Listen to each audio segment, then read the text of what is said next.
A lot of people don't want to pay attention to the state legislature. I certainly don't. But they are very important because the lawmakers decide how much your sugar is going to cost you, how much your drinks are going to cost you, and what your life is going to be like. And I want to welcome one of the most outspoken and humorous legislators in the state Senate. His name is Sam Slom, and he is the only Republican in the Senate. How does that feel?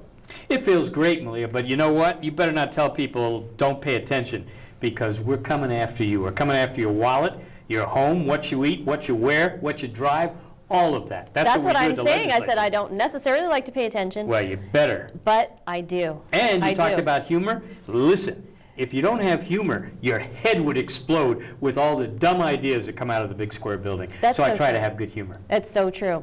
Okay, tell us about some of the dumb ideas and maybe some of the good ideas that are coming out of the state legislature. I know they're the few and far between on the goods, but a lot of times we see a couple thousand bills introduced, and then they go through committees, and they get hashed out into a few hundred bills at the end, a couple hundred bills at the end. So what do you think is moving right now? What should taxpayers be concerned about, and what should people support? Well, you're right about the fact that normally we have about 3,000 bills. This year, only about 2,500 bills. And out of that number, less than 10% will actually become laws. And out of that number, how many bills are really good for people? How many, I use a litmus test. Does it advance personal liberty and individual choice? And very few of those bills do that. In fact, here we are approaching the halfway point of the legislature. It started mid-January. It goes for 60 working days, but that's a 4.5-month siege, so we go until May 2nd. At this point in time, we really don't have any bills that are going to advance liberty or going to make your life easier. And everybody's struggling here. I know the governor and the legislature and the newspaper, the monopoly newspaper, keep telling you every day how things are getting better and we've turned the corner. Don't believe it. It's not true. Because other than the visitor industry, which is holding up the entire economy, retailing, manufacturing, wholesaling, construction, any measure you want to look at, is really down. And even the visitor arrivals, which are at record levels, and visitor expenditures, if you put them in real terms, we're back at the same levels that we were in the 1980s. So we're not diversifying our economy. What we are doing, though, is seeing that the government wants more involvement in your daily life. And you mentioned taxes. We always have a plethora of taxes. We want to raise the income tax. We want to raise the liquor tax, tobacco tax, conveyance tax, the general excise tax, the new sugary beverage tax, all of these taxes, in addition to that, fees. And we've got all kinds of fees, and fees is another fancy word for tax. Because if you've got to pay it, if it's mandated, it's the same as a tax for you. And just about every fee will go up. It doesn't match the workload increase. It matches a way of generating revenue. And my golly, for us romantics, even the marriage application fee is slated to go up from $60 to $100, $100 to get married. So those are the kinds of things that we deal with down there. More things to involve government in your daily lives. You probably learned about early education, and the governor's pushing for it, and a number of special interest groups. They want the taxpayers to pay for pre-education for 4-year-olds, but that's not really what they want. They want it for 3-year-olds, 2-year-olds, 1-year-old, right out of the womb. And the idea is it's very costly. We're talking a minimum of $38 million to start off. And the argument is this will make better good little children, and they'll be better prepared for school. My argument is it'll just get them into the government school system earlier, and we can't take care of the kids now from K to 12. Let's work on that first. We're spending more than $2 billion a year for public education in this community, and we've got a lousy public school system. Improve that first, and then let's worry about other things. Although, as a parent right now, you can send your kids to preschool if you want to and you have the money to do it. What this does is get the government more involved and take more taxpayer money. And that basically is the trend. We want government to do more things, and we take more money from you, and then everybody wonders why they're working 3 jobs and why they're not enjoying the beauty of Hawaii. Now, when we first, the session first started in January, we heard lots of talk about, all the news was focused on, we're going to legalize marijuana, we're going to legalize same-sex marriage, we're going to legalize death with dignity or physician-assisted suicide, and we're going to legalize gambling. Gambling, right. So those are the 4 big issues. Where are they today, and what's going on with them? Well, here's the deal, and you're absolutely right. Look, this is the start of the 27th state legislature. Each legislative session really is 2 years, and it starts in the odd-numbered year, and that's the budget year. The most important thing that we have to do is to pass a 2-year operating budget and a capital improvements budget. But when you talk about all those other things, they're really convenient, diversionary tactics, gambling and marijuana and suicide and same-sex marriage. Now, technically, all of them at this point are dead. But what we always tell everybody that comes into our office, and anybody that will listen, nothing is dead until May 2nd, when that gavel comes down and we say we're adjourned, sine die. And in case your viewers need any lessons on that, all we have to do is go back to the civil unions bill of a couple of years ago, which was dead early on. And nothing happened the whole session until the last hour of the last day, when it was brought back and on the floor of the House and was passed and became law. And that's what can happen. So even though the bills we say are dead because they didn't pass committee, look, we've got all kinds of tricks up our sleeves down the Capitol. We make the laws. We exempt ourselves. We waive things. We have special laws. We have short form bills that we can put something in the last minute. That just means it's basically like a blank bill with just a title. It's a placeholder. A placeholder, yeah. And the contents have to match the title of the bill, but the title can be really general and generic, relating to government or about taxation. But then we have another process, which the public knows and loves, and it's called, and one of the few things that goes by an accurate name, gut and replace. And you take a bill that may be talking about, feeding the birds in the park or something like that. You take out all of the contents and you put in something entirely different. That's gut and replace. And it happens, unfortunately, quite frequently, and it's all possible. A lot of the problem with that is, first of all, lack of transparency. Yes. Second of all, it's trying to find out, say, for example, your name's on the bill. You introduced a bill that said no birds can poop on the Capitol anymore, right? Right. And then somebody guts and replaces it, and then suddenly it's to raise taxes. I mean, that probably wouldn't happen because it wouldn't be the same bill title, but that's the point. And you've taken a pledge not to raise taxes. That's correct. But your name would be on as the introducer. The only good news is, and yes, oh my gosh, we got a lot of confused people, we got a lot of angry people. And you can see why. Oh, absolutely. The only good news is we do have a good legislative website now. In fact, it was just rated as the best in the country of legislative sites. And I can tell you, being a strong critic of government, it is a lot easier now, and people can follow a lot easier, even gut and replace bills. So I urge people to go to that website, .hawaii.gov, and they can navigate it pretty easily. But we are a wascally bunch down at the legislature. You pay for all of us, and many of you don't watch what we do. I do, which is I really do. a shame. Well, you do, kind of, but you don't hold our feet to the fire. One of the reasons you don't watch everything we do is because we do a lot of things behind closed doors, and even though we talk about transparency, we get together the chairs of various committees, and they make deals before they even walk into the public hearing. But it is a lot better right now, and for those people that say, oh, I'm not going to participate, I'm not even going to vote because my vote doesn't make a difference, that's a lousy self-fulfilling prophecy, because if you say that and you don't get engaged, that's exactly what will happen. If you do come down there, you do try to find out what's going on, I can't guarantee you're going to have success, but I can guarantee you that the more people that do that, the more on our toes we will be at the legislature, as it should be. Now, last year, the big issue that you were involved with was holding libraries accountable in terms of management. They weren't being very nice to maybe some of the other library groups, especially in your neighborhood, Ainahaina, yes, where they weren't allowing the smaller groups to do their own fundraising and help their own library. Well, there's a big organization called Friends of the Library, which for many, many years has done a very good job. But they have a librarian who is more interested in power and control. And last year, what they tried to do was to exert control over these small independent little groups, Friends of the Ainahaina Library, Friends of the Maui Library, Friends of Kauai. And they told them, in effect, that these groups, many of whom, like Ainahaina, had been in effect for 50 years. And all they did, they're all volunteers, all they did was have fundraisers, and every penny went to their library for construction, for books, for gifts, for things like that.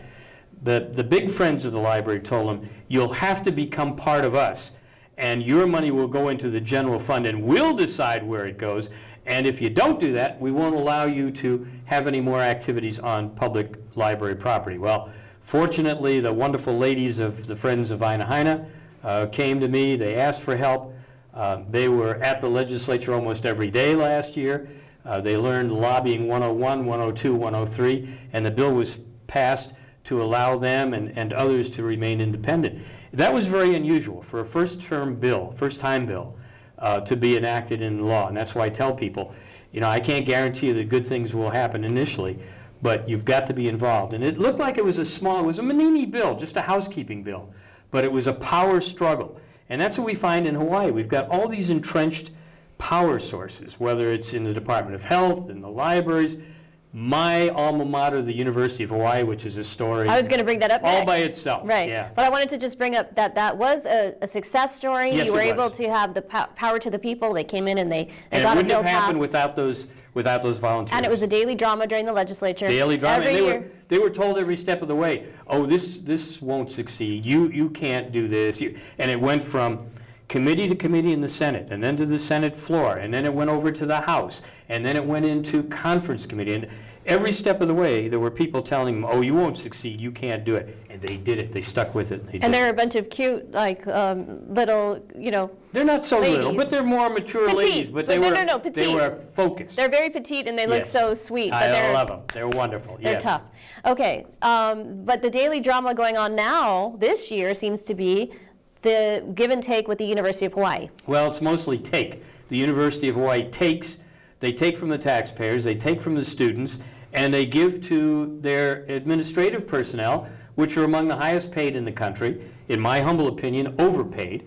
We had 2 Senate investigative committees last September and October, and we were appalled at, first of all, the stonewalling that they did, the lack of knowledge that they presented, the refusal to participate. It started over the Stevie Wonder concert blunder, which was $200,000. But as we got deeper into it, we found out that they were violating their own principles and their own policies. And they're always going behind closed doors to make decisions. And they're always hiring people outside of the classroom. And so students, like my son, who is a student at University of Hawaii, has a hard time getting the classes that he needs to graduate in 4 years. And that's why, as a public university, our tuition continues to rise, and we have one of the worst records in terms of students being able to graduate in 4.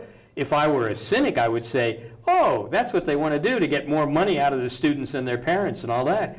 The money is being spent, but it's being spent on highly paid administrators, athletic directors, football coaches. Travel And for the entertainment. administrators That's right. and the president's home. Look, after that, those 2 hearings chaired by Which started because people that weren't paying attention, which Right. would be hard to have missed this, but the fact is that Stevie Wonder, we Yeah. thought, was coming here to do a concert. Well, that's what the university announced. They even printed tickets. It was going to be a fundraiser. Oh, wait a minute. Nobody ever told Stevie Wonder or his real agent. And they sent $200,000 to a fake agent. Yeah, which you uncovered by going to Miami, Florida, which anybody could have done with a phone call and a little bit of Googling here, but you showed that it was a P.O. mailbox. box, right. Yeah, and the president of the university, Marcy Greenwood, said, oh, we were the victims of a sophisticated scam.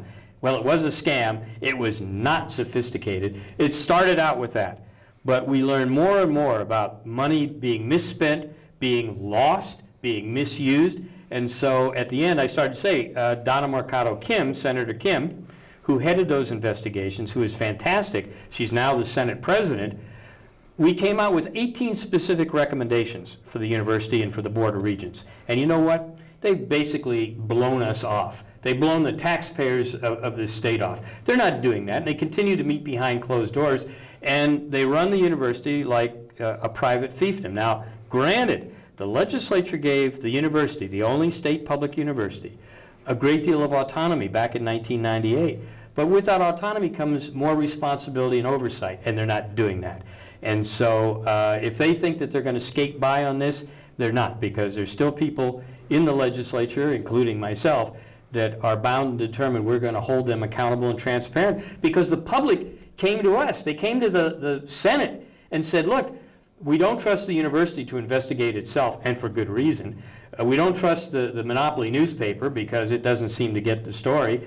So we want you to do it. So I can guarantee the public we're not finished yet on that investigation. Well, there's so much to dig into with the university because Yes, it's been the camping ground for anybody that's been giving political favors. They end up at the university, right? And they end up with these big salaries. Yep. Just for example, the university president has a $475,000 salary per year, and she has a housing allowance. $60,000 additional. $60,000 because her home, she would be able to live in the home. She's supposed to, well, she should to. be in a home, but she's supposed to live in the president's home up in Manoa, which continues to undergo millions of dollars of renovation, it seems, all the time, and she refuses to live there. She's living with a friend in Waikiki. I mean, it's outrageous stuff like that. And we look into all the trips. Every time I ask her a question, she's gone on another trip. But we don't seem to be able to find out how many trips, what they cost, who paid for them, what the purpose was. I know she went to the inauguration, the president. I don't know how that benefited the university, but those are the things we're looking at. And that is the responsibility of the state senate, because we advise and consent to the Board of Regents, and we do have oversight over the university. We provide them with their budget. They come to us for outside attorneys and things like that. So that's our primary responsibility as well, without micromanaging. So they have a Board of Regents that you help confirm. Right. They're nominated by the governor, confirmed by the state senate. So you have to also make sure they're doing their job. Absolutely. Yes. And it's interesting. You know, people say, well, why are you so hard on the Board of Regents? They're not paid. Well, it's true. It's not a salaried position, but boy, do people trip over each other trying to get that position. Why? Because it's a power position and it's a political position. The governor likes to, you know, control.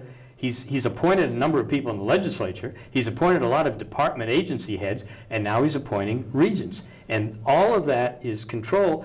And a couple of regents out of the total really make up their executive committee, and in the past have not shared a lot of information or responsibilities with the rest of the regents. So we want to hold them more accountable, and we want them to go to training to learn the techniques of the Office of Information and Planning, so that they know how to respond to public information requests, such as yours. Oh, I know. I never get any answers from the regents, the Board of Regents. They just ignore my questions. And so when I actually see them in person is when I grab them and try to ask them. We did, by the way, submit a Freedom for Information Act on the president's trips. So we'll see where hopefully we'll find out. Well, they have 19 people involved in public relations. They've got 8 attorneys, and yet they still go outside for outside attorneys and outside public relations. So the question that anybody should ask reasonably, who's teaching classes? And you know, why are the kids paying so much in tuition, and why are they having trouble getting their classes? And that's the real answer. We're pricing our local kids out of a good education. Look, it's a fine university. It's done fantastic research, but they've got administrative and managerial problems. It was fun. I just had Governor Cayetano on, and he was talking about the UH, and he said he's never seen a public official have to appear at a Senate hearing before with a lawyer. Yeah, that's right. Well, and then the lawyers come and they say they won't appear because they're in conflict of interest or because they have attorney-client privileges. I mean, it's amazing. You know, it's peeling a grape trying to get information out of the public university that we are all supporting. Now, there's some bills in the legislature right now, specifically in the Senate, introduced by Senator Donna Mercado Kim, that have been, I think one has been squashed, but what about the other ones? Well, yeah, they would put more requirements on the Board of Regents, also on the president. The president's got a tremendous amount of power, and she's involved in a number of different activities, including construction and projects. And there's big money in those projects, and who those projects go to is a who's who of the political elite, because if you match up the contracts with the money that goes for political candidates, particularly of one political party, you notice, wow, it's the same people over and over again. So what we're trying to do is to disengage some of the activities that she has that she won't answer questions about, and hold other people both accountable and responsible. Now, it's hard, though. Well, she was at another university and basically got fired from there. In California. In California, and then we hired her. That's correct. And knowing full well, that's the best part, knowing full well. So we have a whole history. You know, Evan Dobell, and you know, he scammed the university out of millions of dollars. We go back to Al Simone. We had a great university president here, David McLean, who just agreed to be president until they found somebody else. But here was a guy absolutely honest, ran the university, had the respect of students, faculty, and staff and all that. But we have to go outside and find somebody that's tainted, bring them in, give them a lot of money, give them a contract with a sweetheart buyback deal and all that. And we do it over and over again. That's why I say, if one thing happened, you say, oh, gee, that's too bad they made a mistake. By the way, nobody ever apologized for the Stevie Wonder situation. None of them. They all admitted that they violated their own process and procedure, but not one apologized to the taxpayers of this state, and that's atrocious. Well, I think during one of the hearings, either you or Senator Kim said, well, what were the consequences? I think it might have been you. Have there been any consequences for the university losing $200,000? Right. Yeah. But you know, that goes far beyond the university. This state, I said that in my opening remarks in January to the legislature. There's no consequences for bad behavior. Look at the head of the Office of Elections. He screws up not only in denying people their basic constitutional right to vote, on a simple thing. Look, they got one job every 2 years, provide a safe, efficient election. That wasn't done in 2012. It wasn't done in 2010. It wasn't done in 2008. And we can go back years and years. You know that. You were involved in some of the investigations. Yet these people continue in their office, and we have people apologizing for them, saying, oh, but their job is really hard, and you know, you don't know how. Of course we do. In private industry, you know, you can like a person, but if they're paid a salary, particularly a handsome salary and benefits, to do a job, they've got to do it, or otherwise you have to fire them because it reflects upon you, the business. Well, in this case, it reflects upon the university, the elections procedure, the state of Hawaii, and we don't do anything. There's no consequences. And that's a bad precedent, because then people, whether they do it accidentally or they do it negligently or they do it with malice, they know, hey, the chances of me getting caught or doing anything, very slim in our state. So what do you think is going to happen this legislative session? What do you think the outcome is going to be? Do you think there's going to be a sugar tax and all these other taxes, or do you think they're going to be fought off, or what? Well, I'm hopeful at the end that we will fight them off, but the legislature, like the state government, like the federal government, keeps saying we need more revenue, we need more revenue. They don't. They need to you know, reel in their expenditures and the debt like we do, as single people, as families, as small businesses. But government operates above what the people have the ability to pay. So my prediction is, unless we get the public involved and engaged, yes, there will be more taxes, more fees, and more costs. And by the way, the governor has proposed a budget 8% higher than the current budget and 11% the following fiscal year, and that not one penny is in there for collective bargaining agreements, and that's going on right now. The unions want more and more. And when the governor and the monopoly newspaper keep saying, oh, the economy's turned around and things are getting better, the unions take that as a cue to say, well, if you've got more money, we want more money. That's what they always want. Not more productivity. They want more money. And anybody that deals with government can tell you it's slow, it's inefficient, a lot of people don't care. There are good employees. There are very good employees, but their morale has been broken because they see employees to the right of them doing drugs, employees to the left of them that are violating various parts of the law and all that, and no consequences, not by the union, not even by their managers or you know, by executives. So in the end, I think there's going to be a battle for more revenues, for even more government intervention to tell you what to do and what you can do and what you can't do. There'll be less liberty, less freedom, less economic choices. And we're not doing the things we need to do to improve our business climate. I want more revenue, but I want more businesses who will create more jobs, that will create more taxes and more revenue. We're not improving our business climate. Instead, we're punishing the people that are successful. We're increasing taxes, increasing employer mandates, increasing prohibitions, and the permit process, we talk about it, you know, making it streamlined for government, but not for the private sector. And the big debate for the last year has been the PLDC, Public Land Development Corporation.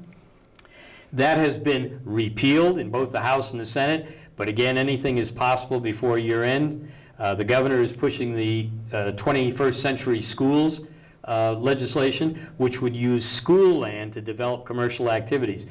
The city is still pushing its TODs, transit-oriented development, along the so-called rail route. The rail is not about transportation. You know that. Panos knows that. Governor Ben Cayetano knows that. We all do. It's about development, and it's about money, and it's about power. And so these are going to be the big issues and how they come down. And looming overhead are two things. The fact that Dan Inouye is no longer with us, and he was a powerhouse politically and economically.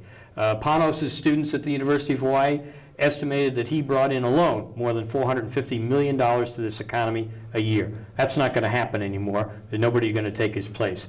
The sequestration, the forced spending cuts that may or may not take place, to what degree we don't know, it will have an impact on Hawaii.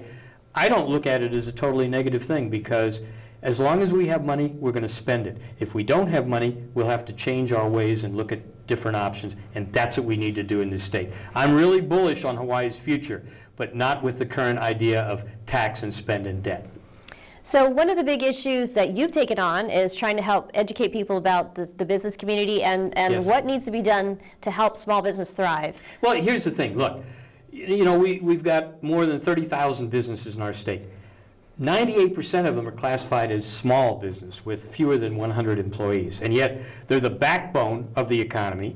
They produce 2 out of 3 every new job in the state, 55% of the payroll.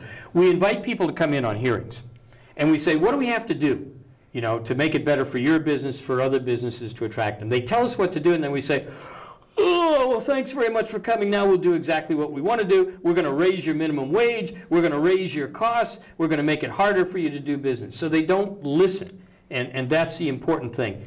We've got capital overflying Hawaii from the west, overflying Hawaii from the east. We should be a capital-rich economy. We've got so much to offer here, and we are the 50th state. We are a politically stable economy and environment. But our pretty face and our good weather and our beauty, scenic beauty, doesn't cut it. That's why places that have less beauty are doing very well economically. Texas and Seattle and Massachusetts, and the #1 thriving state right now, North Dakota. Of course, they have energy. We have done all of the wrong things. We could turn this around, but there's not the political will nor the political makeup to do it. Not when you have an overwhelming majority, a one-party system, who keeps monopolies like Hawaiian Electric in shape, and Young Brothers and Matson and all of these things. We've lived with the idea that the government knows best, and yet we don't have anything to show for it. Better schools, better roads, infrastructure, health care, nothing. Nothing is better because of government, only we all have to work more and struggle more, and then we say, well, we can't even have time for our kids because we have to work so much, so let the government take over our kids. Wrong. Don't do it. Say no. All right, Just now, say if no. people want to follow more about what you're doing, you run Smart Business Hawaii. Yes. And you have your own newsletter that goes out every week. That's correct. From Smart Business Hawaii, so they could go to smartbusinesshawaii.com. Free e-blast and every sign up for Wednesday. that. Yep. And also you have your own website at the Capitol. Well, or they can come down to room 214 anytime. Our door never closes. Even when there's escaped murderers, our door remains open. Or politicians. Anybody is welcome. Room 214, second floor. Thank you. This has been News Behind the News. Aloha.